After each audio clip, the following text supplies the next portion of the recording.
Drejtoria e hetimit pranë administratës tatimore ka nisur hetimet ndaj 100 individëve dhe subjekteve që dyshohen për mos deklarimin e të ardhurave të përfituara nga platformat sociale si Facebook, TikTok, YouTube, Instagram, Google dhe PayPal.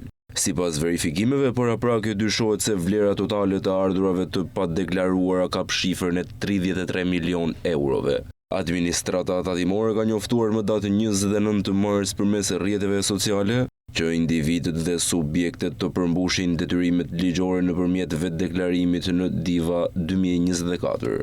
Tatimet bëjnë me dije se drejtoria e hetimit ka nisur hetimin ndaj 100 individëve dhe subjekteve për të ardhurat e përfituara nga platformat sociale, ku nga verifikimet paraprake dyshohet se rreth 33 milion euro janë të padeklaruara.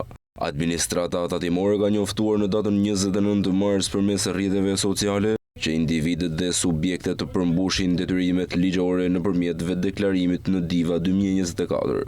Tatimet kanë ftuar tatimpaguesit që nuk kanë reaguar ende të kryejnë sa më shpejt këtë detyrim për të shmangur penalitete dhe masa të tjera që mund të sjellë një hetim i thelluar.